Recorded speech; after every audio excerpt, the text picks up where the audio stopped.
was Mark Madsen. Julius, remember the guy you worked out with that beat you up for that hour and a half? Yeah, where is he? There he is over there. When Julius came in, about a week or two ago, the workout, we didn't have other players for him to work against, so he ended up working against Mark Madsen and Larry Lewis. And what started out as a friendly game of 2-on-2 got pretty physical. So, anyway, welcome everybody. We're here to introduce to Los Angeles the number 7 pick in the 2014 draft, Julius Randle. And I'd like to take a photo, invite Jim Buss up. Okay. That's nice right there. Congratulations. Welcome to the family. Guys right here, please. Good. Good.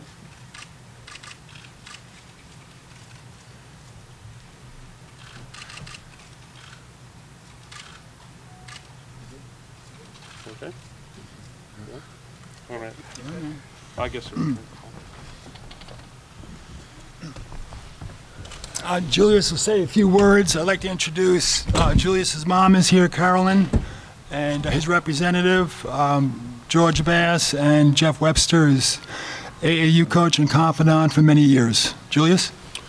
Yeah, I mean, I'm just gonna say I'm any more happy than I am right now. You know, I'm just truly blessed to be in such a great organization, the greatest organization in the NBA, and such an amazing opportunity for my family and I. And you know, I couldn't be more happy to be in the city of Los Angeles. You know, thank you guys for having me, and I really look forward to some great years here.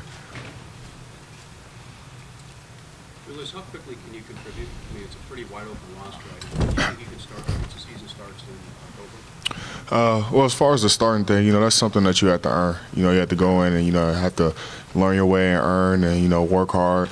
And, you know, the starting position is something that I have to earn. You know, I have to earn it at Kentucky. But I think that I can come in and contribute right away.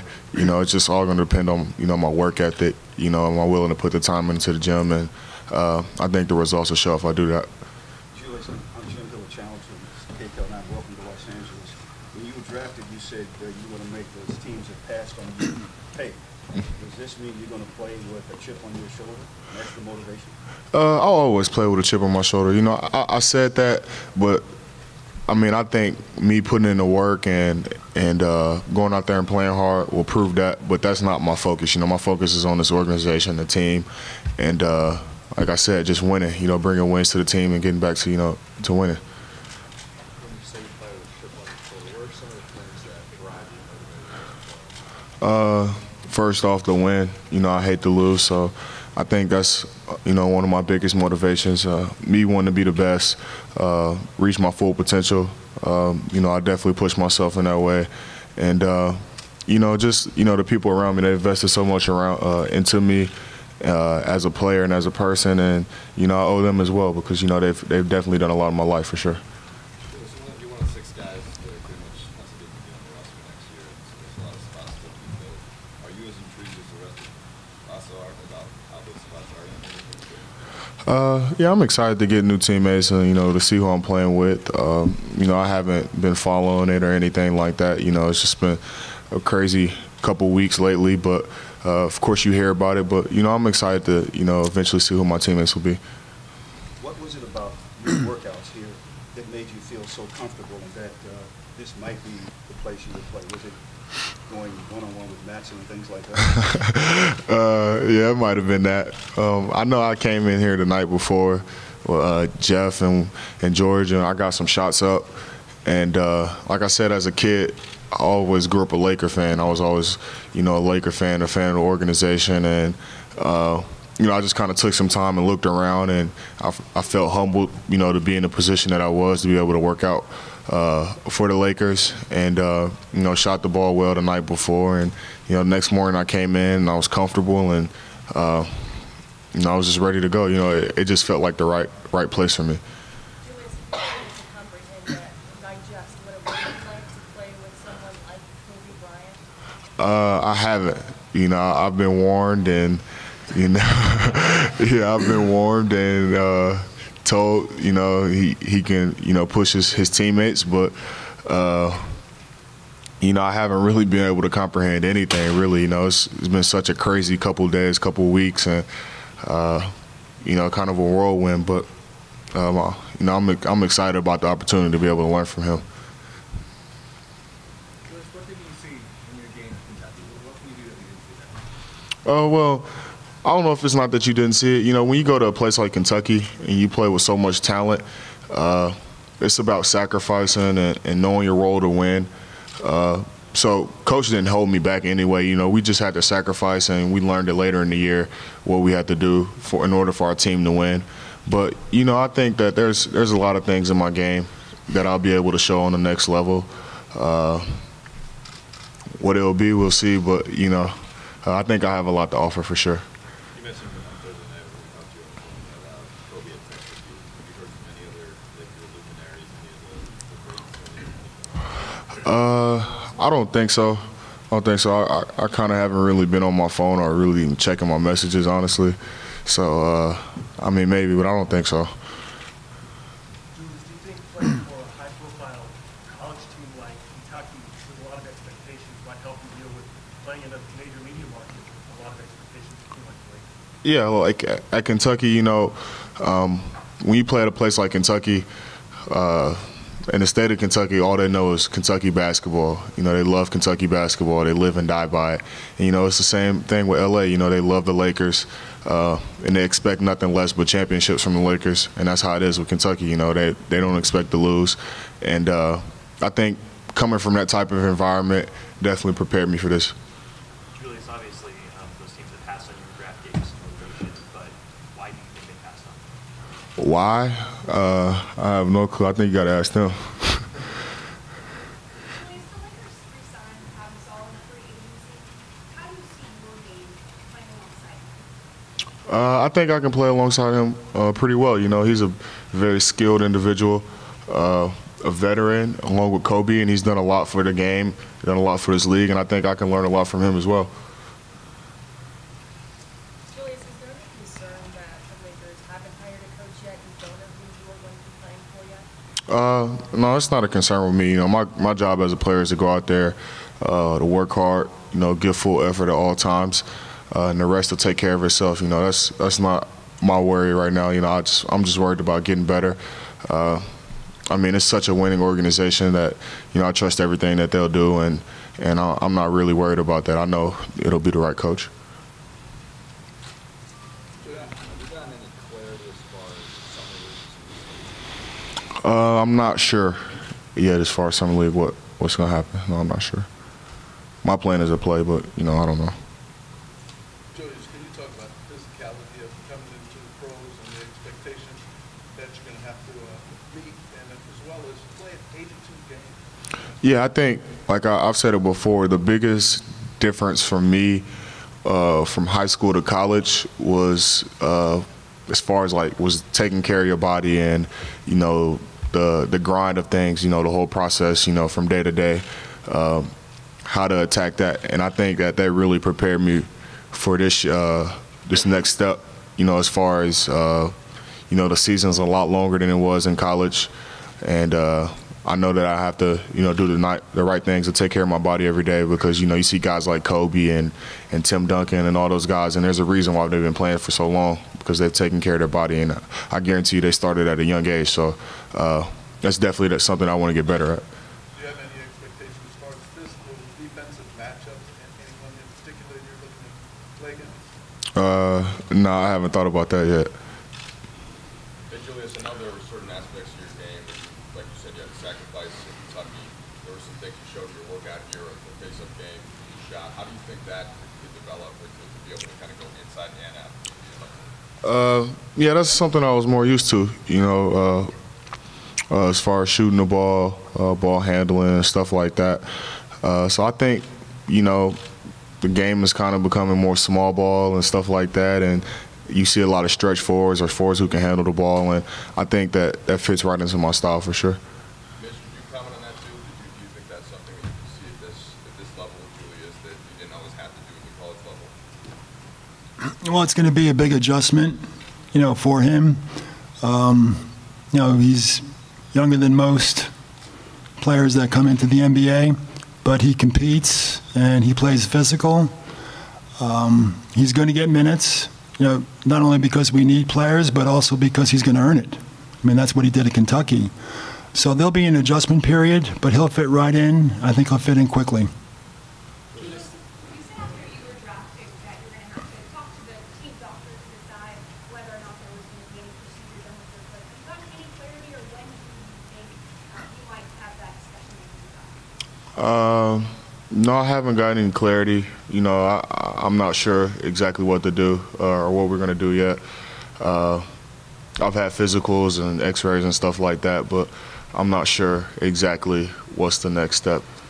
Yeah, I think I'll answer the question. Today he took a physical, and for the next 2 or 3 days we're just going to continue, with the physical process, and we'll probably know more. But right now, just based on his performance and his play last year through a full schedule, we don't expect anything different to come up, but we'll know more towards the end of the week. A lot of people have compared your game to Zach Randolph.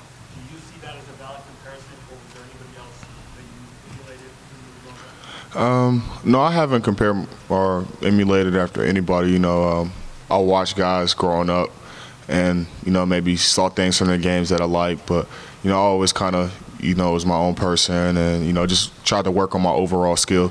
As far as the thing with Zach, Coach Cal has showed me a lot of him later in the season, and, I see some comparisons there, but, I have a long way to go for sure. But he's a great player, a great player to, model or look at certain parts of his game for sure.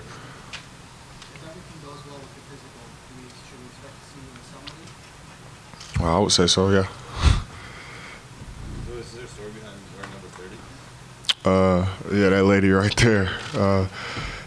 Just growing up. I mean, I got a quick story. I don't know what number I was wearing. It was like some ugly number or whatever, but I just kind of got the number that they gave me. But I went to my mom, and I think I was playing on a different team. It was when I first started playing with Jeff and the Titans, and I was like, Mom, can I wear your number? I was like, what number were you? And she was like, 30. And I was like, can I wear it? And she was like, if you gonna wear it, you got to do something with it. So I'm playing for the Lakers now. I guess I did something. What level of basketball? I don't know your mom's history. Yeah, she was a hooper. She played at University of Texas Arlington in college. So I got a little skill from her, but I passed her up pretty quick. Do you